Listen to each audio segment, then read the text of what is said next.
Hi, my name is Manuela, and this is my class number 1, Your Soul is Always Evolving. The purpose of this video is to help with the shift that we all are going through. There's a quite big shift happening on Earth, and a lot of people are going through quite a bit of challenges. So the purpose of this video is to help everybody to understand their challenges, understand their lesson, and move forward through their life with ease. So today we'll be talking about reincarnation, the soul chart or plan, soul family, and the lessons. So as every soul is creation of universe or God or higher power, whatever you want to call it, every soul has a purpose. Every soul has also lessons to learn in order to accomplish the purpose.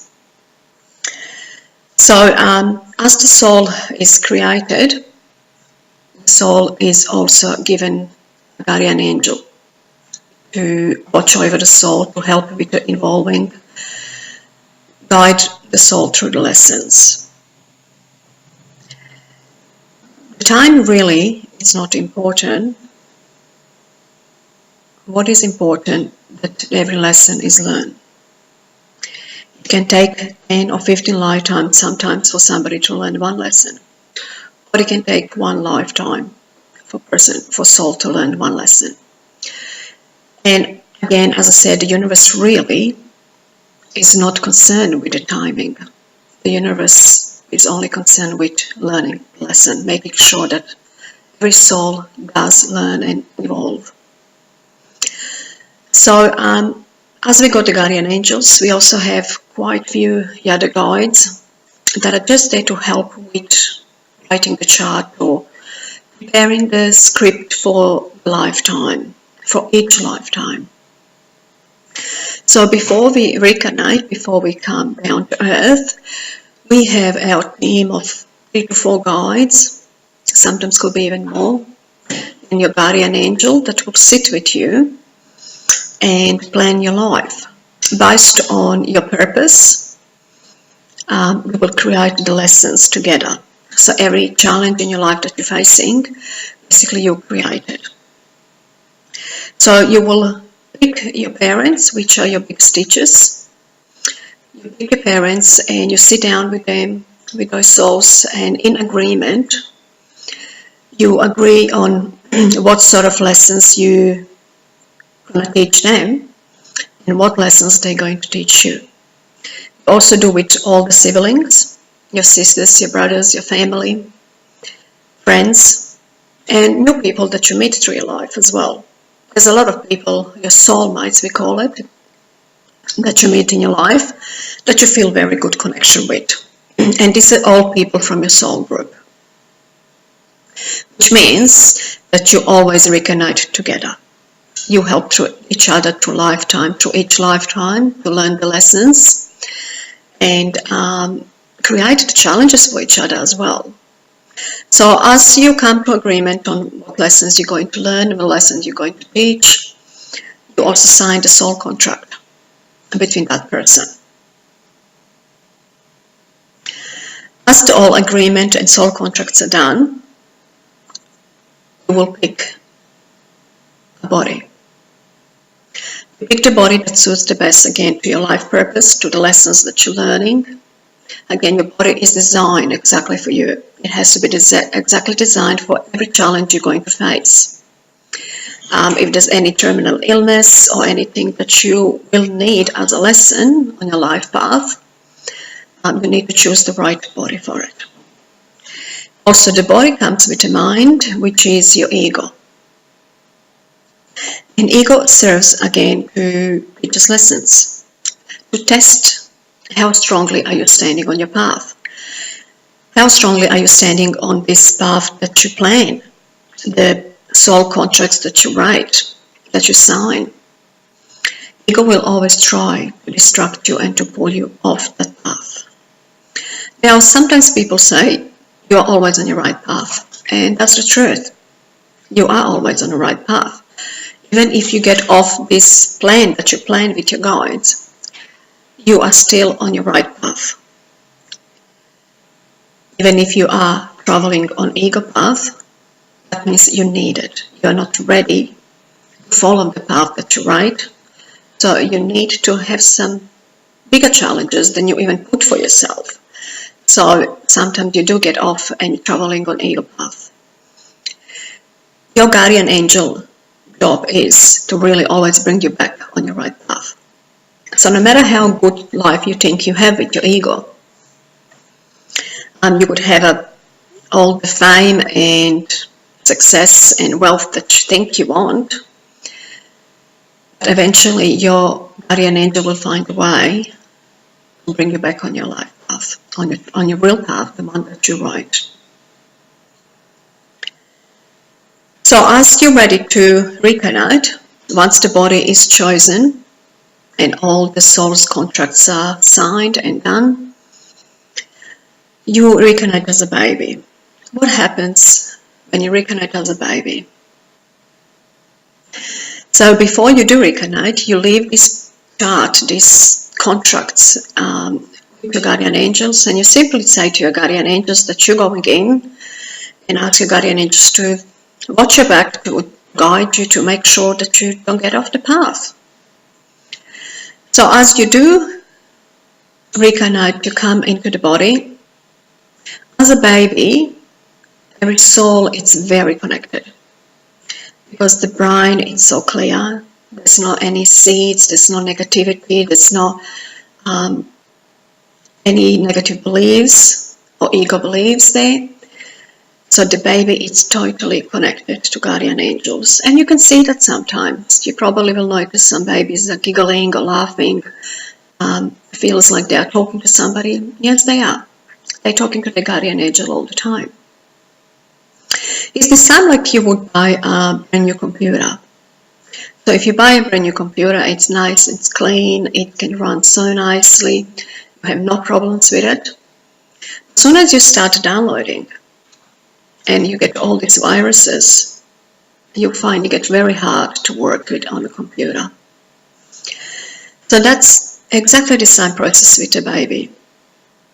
Once the baby starts growing up and start to understand the words, not just the words, but even the sensations, the energy of their parents, even if they don't truly understand the words, they can pick up on the energy.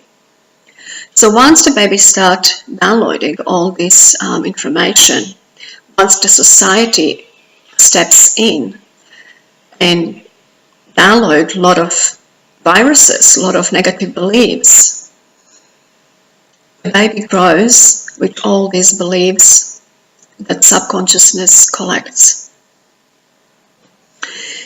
And every subconsciousness does store all the memory of everything you look, everything you touch, everything you experience, either is emotionally or physically. All experiences are stored in your subconsciousness mind. And approximately every 12 to 13 years, your subconsciousness mind is full and it needs to delete it, needs to release, wants to release. This is where your body starts reacting. So you will end up with some terminal illness or depression, or as a teenager struggling the most, you will end up on the drugs, or you will just simply get off your path because your subconsciousness is releasing a lot of negative beliefs. So if you have parents that are really connected, your life becomes much easier. You might not have so much of viruses in your subconsciousness. You might not have so much to release as a teenager. So you could have a really good, easy teenager's life. Your path can be really easy. You will find that you know what you want to do. You'll find that you will be able actually to attract what you want to do easy. Everything will come easier to you. You don't have to sort of struggle and fight for it. But if you have so much of negativity and viruses in your subconsciousness, being a teenager can be very, very challenging. And again, it all depends how much help you're going to get. If you have parents that understand what's going on with you and help you to release all these negative beliefs and emotions and help you to make some changes with yourself, basically changing those beliefs. It's about deleting the old viruses from computer and implanting new beliefs, new programs. By thinking differently, by changing the way you think, by understanding what you really want. And how do we understand what we really want? The only way really to understand what we really want is to be connected to your higher self, or your soul. When you're really connected to your soul, you cannot get off your path. You simply follow the chart or the plan that you write with your guide. Life ahead becomes so easy. You know what you want by following that gut feeling, that heart, not listening just to your mind and what your mind thinks you wants. Because sometimes that can be very, very wrong. But knowing that, gut feeling, when you know that's what you want, that's what you're drawn to, and you stick to that and you follow that. Follow what's really in your heart. That's your path. That's the chart that you write. That's the plan that you got. And when you're walking strongly on that plan, when you're standing strongly on that plan, everything you really truly want just simply comes easy to you because it's in your energy. If it's very strongly in your gut feeling, in your heart, and you can recognize it, that means it's in your energy. So if it's in your energy, you will definitely attract it. So life becomes really easy. You flow through life really easy. Yes, you're always going to have challenges and lessons because otherwise you wouldn't be here on earth. But if you're on your right path, if you're following your path and your heart, you overcome the challenges with ease. And you flow through life again with ease. But if you're not connected, if you constantly like to be in control of your life and you like to analyze and you like to have your own plans that most of the time don't work, you will find that very often you will get off the path and you will get lost. And then you will have to attract more and more challenges in order to get yourself back on the right path. So the lessons are created basically by the extent of different extent of lessons that you need to learn. As a young soul, you wouldn't put so many lessons for you because your young soul is not experienced, didn't experience any challenges, so young souls wouldn't put so many challenges for them. They're gonna put very few. Young souls are basically mainly on earth as a first or second life, just to really connect to earth and absorb everything around them and really just observe.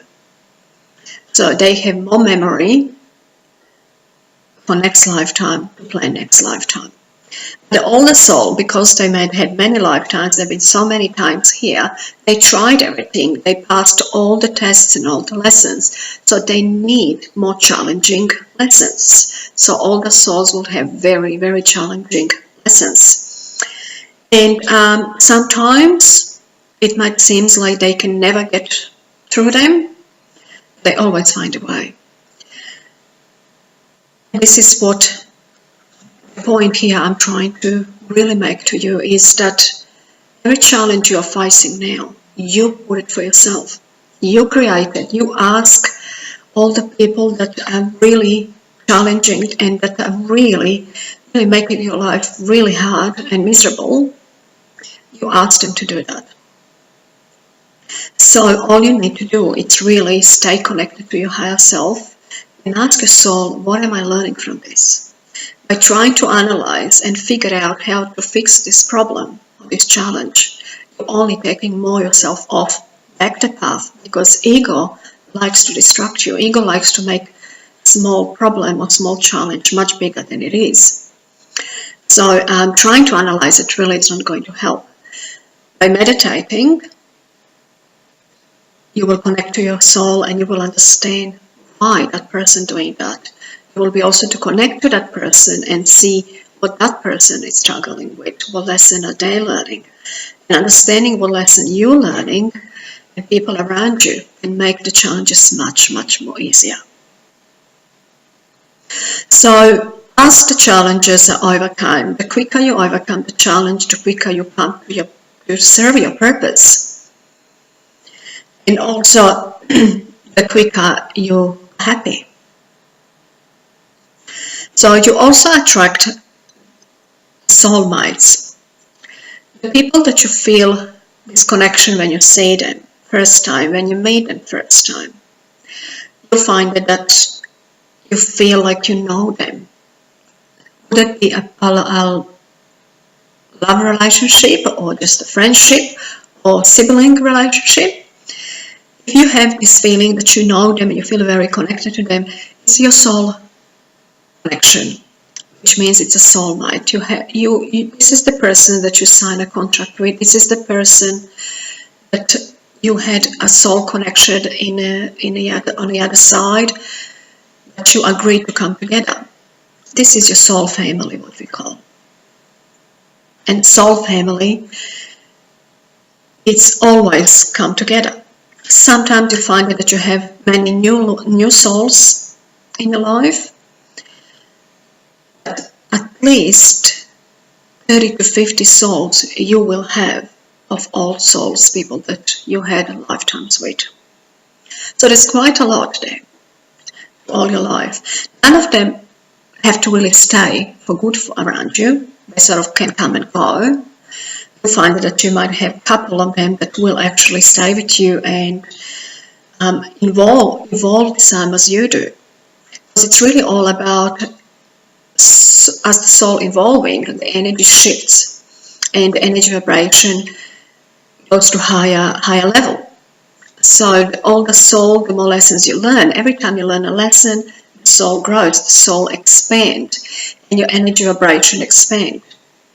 So if you're learning a lot and you're moving through your challenges with ease and you're very connected, you find that some people that you're even close to are not doing the same, and they're struggling maybe.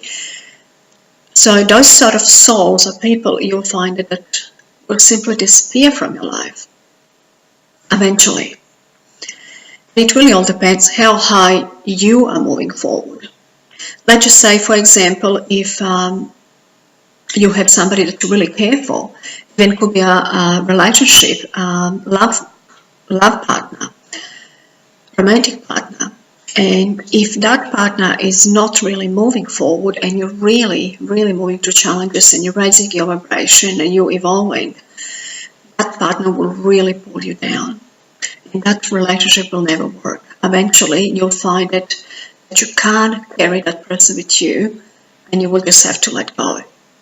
So either it could be that you're going to attract some terminal illness, or you're simply going to realize that this is not for me. What happens when we do sacrifice ourselves and we stay with the people that are really bringing us down, that are really not evolving? What happens? It's really, really dragging you down. So eventually you will hit the rock bottom. What that means for you, it means that you didn't learn the major lesson. And the major lesson that we all struggling on earth is that we really all need to love ourselves in order to love everybody, to be able to love everybody else and everybody else to love us. If you don't love yourself and you don't respect yourself, nobody else will. So, but you sacrificing yourself and keeping yourself down for that person, you are really not learning. Because really, if you feel really down and you feel really sick with cancer or with terrible depression or mental illness, who can you really help? Can you really help your children? Can you help anybody else? You can't. If you feel really good and empowered and strong, you can help to everybody else. You can share that energy. You are filled with energy and you have so much to give and to share. And then everybody else can benefit from it. But when you sacrifice yourself and you bring yourself down just in order to please somebody else, or because you believe that good people do that.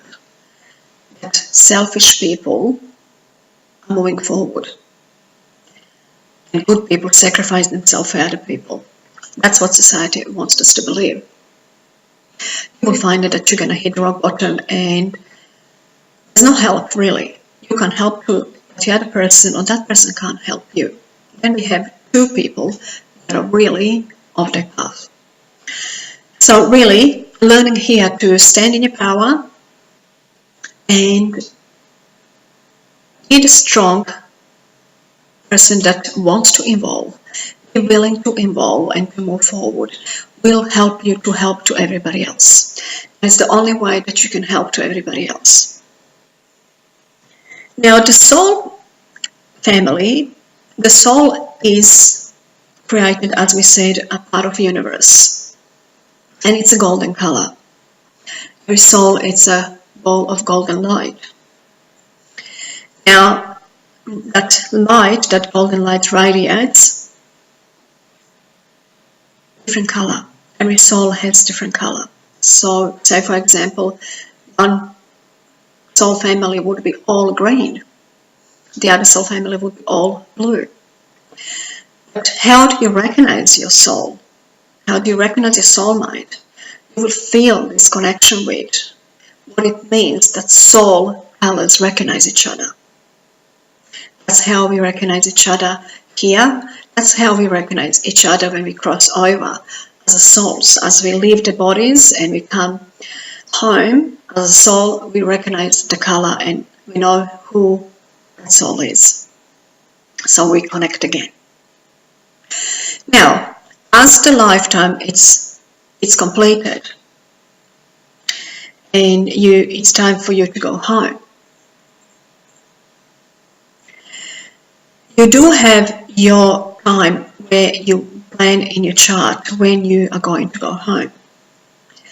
Now, not every time the plan goes as it plans. Very often it happens that plan goes completely messed up. Nothing that you plan goes the way you planned. Sometimes people that are around you, your friends, your family, your partners, could make very wrong decisions and take you completely off your path.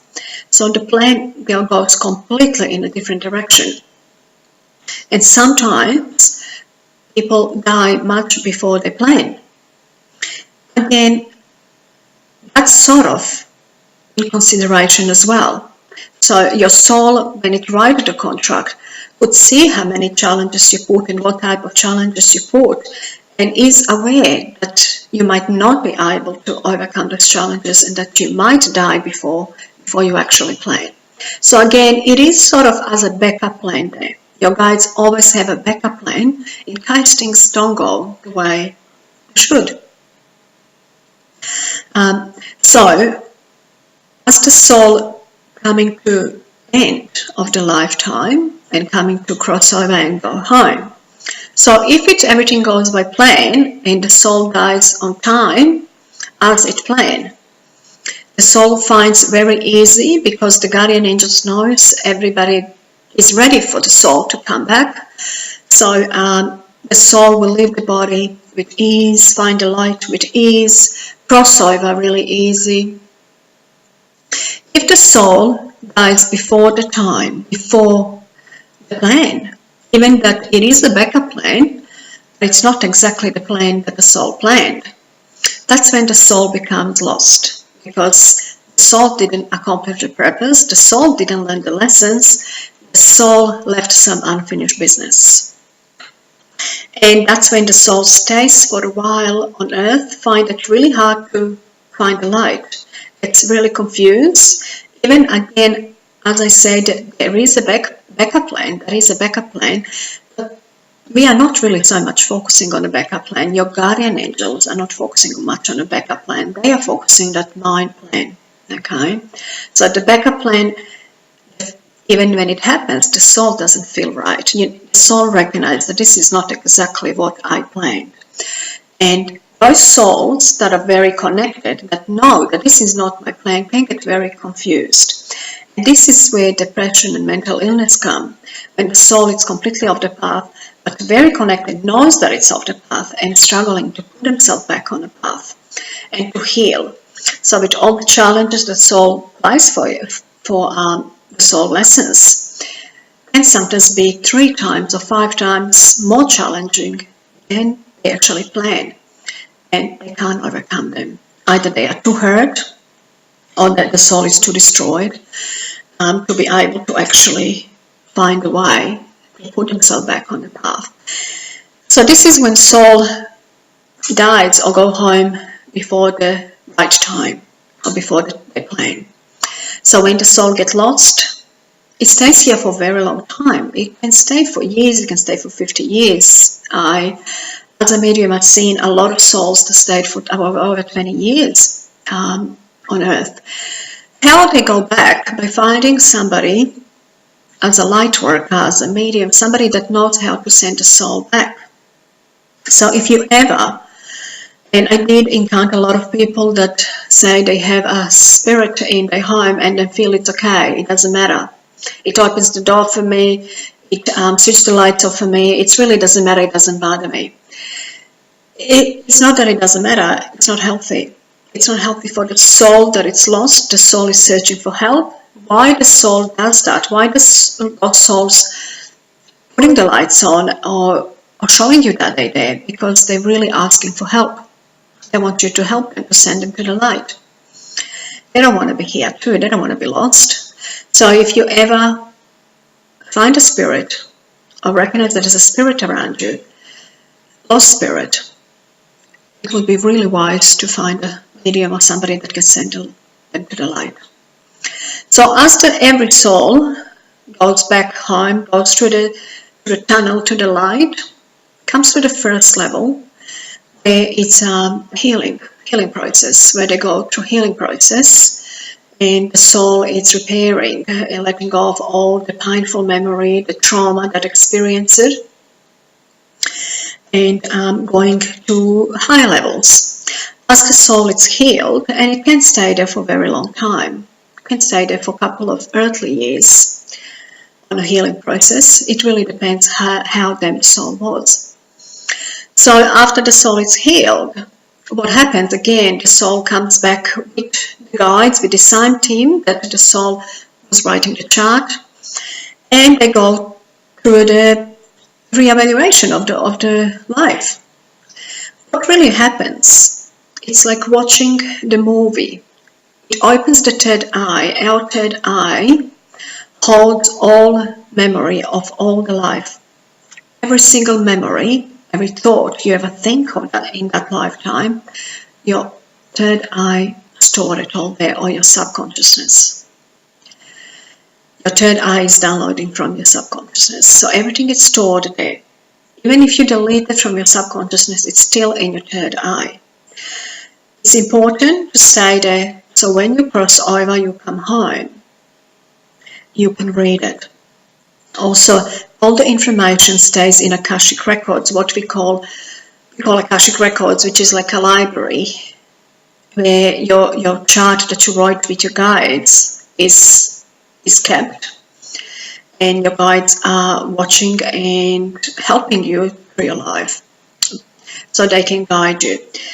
So in that room, in that library, you open the third eye, you sit with your guides, and you watch like a movie.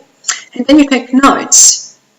You see what lesson you did learn, you pick them, and it's great. You learned that lesson, so that means you don't have to repeat that. In next lifetime, you don't have to repeat the lesson. But what happens?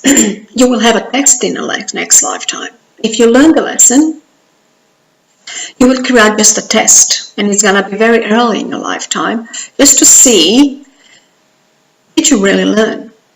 So if you, again, make the right choices, and you did learn, well, that's great. Life starts to become really good, really easy in your life, very early in your lifetime. But if you don't pass the test, if the situation is repeated, and you make a mistake again, you didn't learn the lesson, well, then you go back from the beginning again. So you didn't pass the test, you're going back to study again and repeat the whole process again. what happens if you didn't learn the lesson? So if you watch this, your third eye, and you watch this movie and you see that you didn't learn the lesson and you really stuff up something, you really brought some really big trauma to somebody, well, you will take notes of that one, and that's when you say, well, I really messed up there, so I will have to really repeat this. Really have to fix this with this other soul and repeat it and learn this lesson. So how are you going to repeat that? By in the next lifetime, you will make this lesson much, much more challenging. You will have to experience everything that that person gone through, all the trauma that you brought to that person. You will have to experience it yourself, which means it's just reversing. In this soul contract with this same soul, that soul will do to you what you done to that soul in the past. So you would experience it and feel it, so you wouldn't have to repeat it again. That is the only way really to learn. It's to feel it, to experience it. So this is why we say, if you have any challenges with any souls here on earth, learn them now. Because if you come next lifetime, it's going to be 3 times harder. Every time you come. And sometimes we have these really challenging souls and challenging lessons that you can have 20 lifetimes working on one issue with one particular person. And each lifetime gets harder and harder. So, we come to an end of this class. And as I would like to finish this class with giving you 4 little tips that can make your lessons easier, recognize them and learn them. So meditation is really the most important. Meditating every day, even 15 minutes, switching off your mind. But switching off your mind, you actually connecting to your soul. You cannot connect to your soul when your mind is constantly busy, constantly analyzing and chatting in your mind, in your head. You cannot connect to your higher self. So connecting to your soul by switching off your mind, doing some really deep breath, connecting to Mother Earth, sitting in the nature, and really just being present without thinking. That's number 1. Number 2, don't spend too much time analyzing the problem. Whenever you are faced with a challenge or problem, don't analyze it too much. Don't try to fix it. Because trust me, you cannot fix it. The more you're trying to fix it, you're feeding the problem with energy. Whenever you worry, you're basically throwing that energy on that problem and you're making it bigger. So this is why sometimes people say, just sleep on it. Don't make any decision. Sometimes really good to take a couple of days and say, I'm not going to deal with this. I'm just going to put it in God's hands. And the way I like to do it, I like to write a letter to my guardian angel.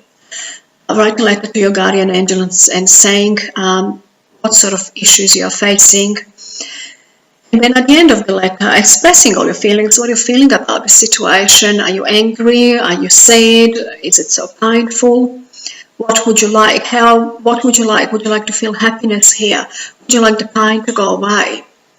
And then at the end of the letter, just say to your guardian angel that you can't deal with the situation, that it's too hard for you, and you're putting it in your guardian angel's hands.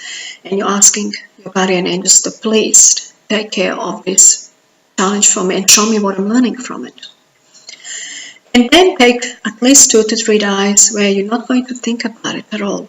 Just close that. You can put it in a diary and just close it. And don't look at it, don't think about it. Just really detaching it. By detaching it, you are letting go of the energy. By detaching it, you completely putting this matter in your guardian angel's hands. And because your guardian angels got your plan, your guardian angels has a backup plan. He knows that you created a backup plan for this. So your guardian angels will use that backup plan to help you and guide you. You will see signs. There's always different ways that your guardian angel guide you. But by you trying to fix it and analyze it and worry about it, you're taking the matter in your hand. You're saying to your guardian angels, I don't need you, I got this, I'm going to fix this. So you can just step back. by not having help from your guardian angels, the one that actually know exactly what you need to do, you can get even more lost. So try really to detach from your problems. Don't analyze them too much. Ask your guardian angels for help. And when you ask for help, it's really important to meditate and to clear your mind in order to understand the message. So I hope this video helped you a lot, and I hope you're going to use these tips to help you through your lessons and your challenges. And if you would like to book a personal reading with me, all the information is in the description box. And please click on subscribe or like. And have a wonderful week, and many blessings from me.